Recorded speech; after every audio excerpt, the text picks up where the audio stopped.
د افغانستان د اسلامي جمهوریت جمهور رئیس محمد اشرف غنی نن له غرمې مخکې د امنیتي وضعیت د ارزونې او په وروستیو پیښو کې د امنیتي او دفاعي ځواکونو د شهیدانو له کورنیو سره د غمشریکۍ په موخه د لوړپوړي دولتي پلاوي په مشرۍ هلمند ولایت ته سفر وکړ. جمهور رئیس غنی ته د هلمند په شورابک هوایي ډګر کې د دغه ولایت امنیتي او دفاعي مسؤلانو او د ملکي ادارو چارواکو هرکلی ووایه او د تشریفاتو قطعې له معاینې وروسته یې د 215 میوند قلوردو په مقر کې د هغو 14 تنو شهیدانو سرتیرو له کورنیو سره وکتل چې په ګرشک ولسوالۍ کې په وروستۍ پیښه کې شهیدان شوي وو او د شهیدانو روح ته یې دعا وکړه.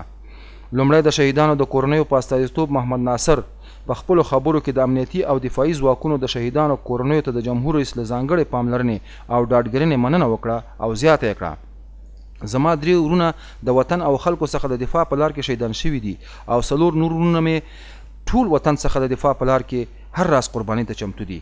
ورپسې جمهور رئیس غنی هلمند ته د خپل راتګ اصلي موخه د شهیدانو کورنیو سره غمشریکي او ډاډګرنه وبلله. زیاته یې کړه دا شهیدان د وطن هغه صادق بچیان وو چې له خپل هیواد او خلکو څخه یې دفاع کوله. مننه چې داسې اولادونه او ورونه مو روزلي وو. جمهور رئیس غنی د شهیدانو کورنیو ته ډاډ ورکړ چې د ګرشک ولسوالۍ د پیښې د څېړلو په موخه یې د کورنیو چارو وزارت او د ملي دفاع وزارت ګډ پلاوی ټاکلی دی. جمهور رئیس ټینګار وکړ چې د شهیدانو کورنیو ته رسیدګي کیږي او د ټپیانو د درملنې په خاطر به جدي ګامونه واخیستل شي. وروسته د جمهور رئیس غنی په مشرۍ امنیتي غونډه جوړه شوه چې له کابل څخه د ورغلي لوړپوړي پلاوي پر ګډون سربیره د هلمند ولایت د امنیتي او دفاعي ځواکونو قمندانانو او منصوبینو پکې برخه واخیسته. په پیل کې د 215 میوند قلوردو قمندان برید جنرال ولی محمد احمدي جمهور رئیس ته د پریزنټیشن په بڼه د هلمند او د 215 میوند قلوردو تر پوښښ لاندې سیمو وضعیت په اړه معلومات ورکړل.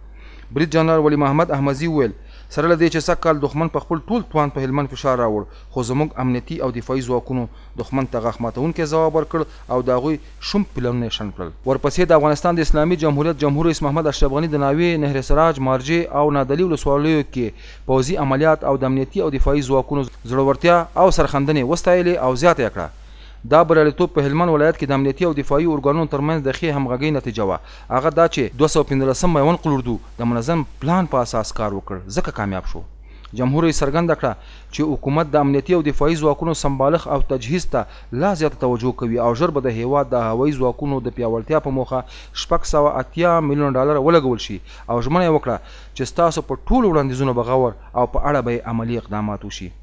ورپسې جمهور رئیس غنی د 215 میوند قلوردو په مقر کې د بریدملانو او افسرانو سره غونډه وکړه او له دې امله یې ورڅخه مننه وکړه چې تاسو لومړنی جمهور رئیس یاست چې د بریدملانو او افسرانو سره جلا ګورئ او د هغوی غوښتنې اورئ.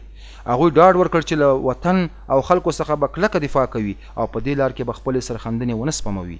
جمهور رئیس غنی بریدملانو او افسرانو ته وویل د ملت په استازیتوب له تاسې او ستاسو له کورنیو مننه کوم چې ستاسو په څیر زړور بچیان یې روزلي دي. هغه زیاته کړه تاسې د خپلې خاورې او خلکو ساتندویان یاست او په خپلو قربانیو مو راتلونکي 15 نسلونه خوندي کړي دي. همداراز جمهور رئیس غنی په یو جلا غونډه کې د 215 میوند قلوردو له سرتیرو سره وکتل.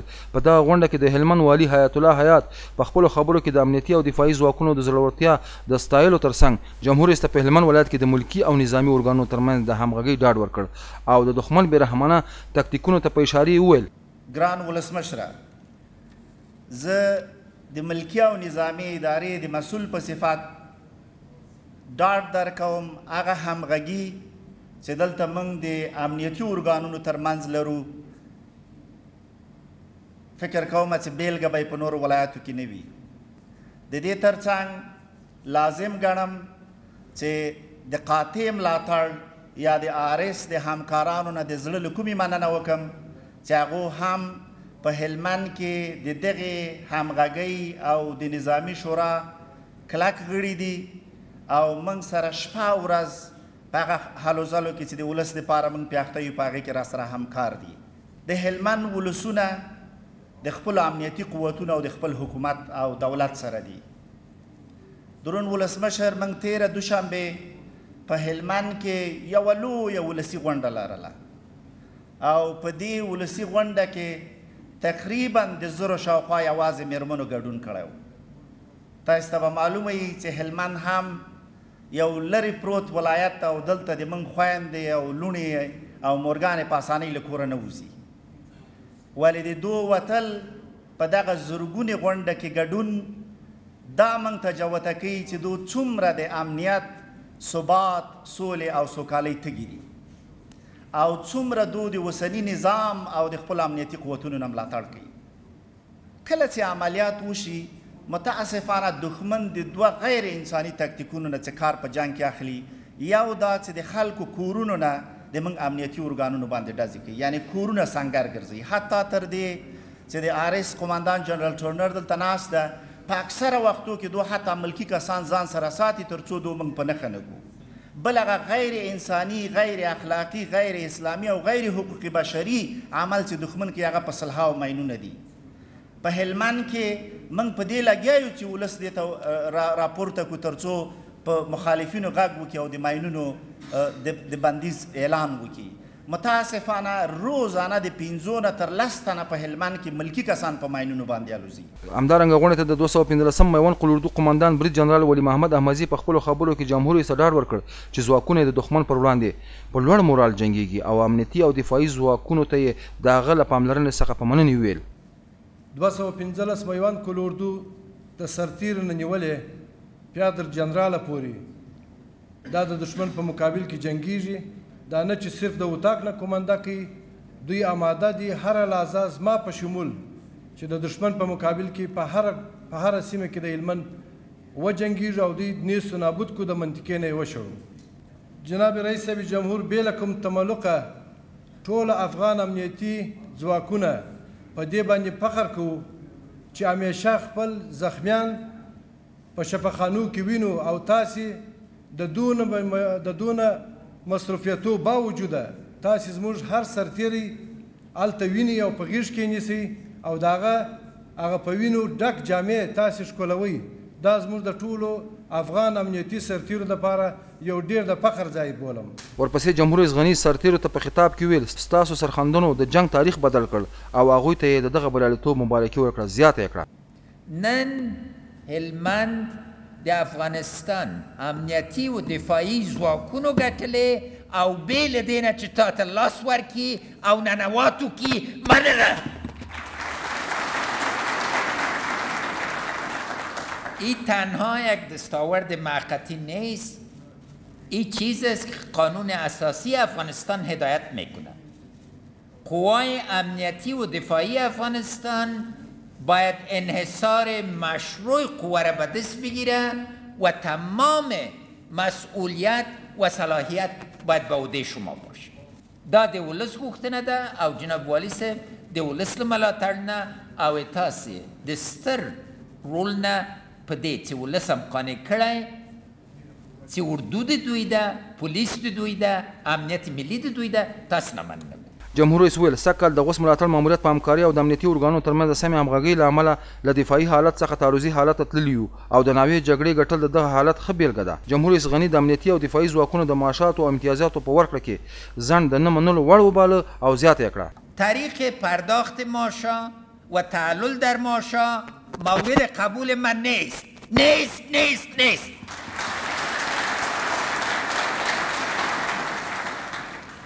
او هر سلسله ضروری کابل بانک کوی سیخه که نسی کوی بدلون باید راسی و هر خانواده سرباز و افسر و بریدمل ما باید بفهمه که ماشی امتیازاتش به وقت میرسه. دا اتاس گوختنه ده، دا ما تا اتاس امر ده او زه اتاس امر عملی کو. جمهور رئیس غني له بریدملۍ څخه افسرۍ ته د بریدملانو د ارتقا او د هغوی د جنګي تجربو د قدردانۍ په اړه وویل. مسئله اولی که ما بر بریدملای ما مژده دادم است که اولین کورس ارتقای 100 بریدمل به افسرای وزارت محترم داخله در مراحل آخر است. از وزیر صاحب داخله از خاطر همکاریشون توجهشون، وزیر صاحب دفاع از خاطر تعلیم و تربیه و وزیر صاحب داخله از خاطر. اما این اول کار است برای بریدملای ما زمینه ترفیع به افسری که خواسته تان است عملی میشه.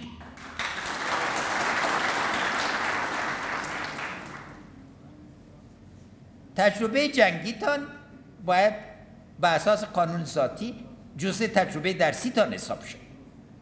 کاغذ پرانی در اتو مورد قبول سطح رهبری قوای امنیتی و دفاعی ما نیست، مورد قبول ما نیست. وقتی که دوره 3 ساله از اینا تکمیل میشه، اینا باید مطلق حق داشته باشن که در قول اردوی دیگه در زون دیگه بتانند شامل شن. دا تبعیض ده چې څوک د دوی ممنوع کېږي او ورته وایي یا هلمند ته بیرته لاړ شه یا له اردو نه وځه. تاسې د منلو وړ نه ده، ما د منلو وړ نه ده. جمهور رئیس غني وویل دفاع وزارت باید کدري سیاست تعقیب کړي چې تر ټولو تکړه کسان د رهبرۍ سطحې ته پورته شي، هغه زیاته کړه. ما خاصتا از افسرهای شجاع و دلیر ما تشکری میکنم. در جلسه که ما همراه افسرها داشتم، یک افسر یک چیز برای یک افسر نخواست، اما هر چیز برای قول اردو و برای افغانستان خواستند. من نه دزلل کوم نه منم. یعنی امروز افسرهای شجاع افغانستان خواهان یک پالیسی کادری هستند که افراد مثل جنرال صاحب آمدزه در سطح رهبری میاد. دشمن سر ظرفیت شما محاسبه غلط کرده. اینا فکر کردن اگه به غور برن و غور دوردست است، قوای امنیتی و دفاعی افغانستان مدیریتش کرده نخواد دانستن. اما امروز در غور کشتایشان به جای مانده، مثل که در نقاط دیگه است.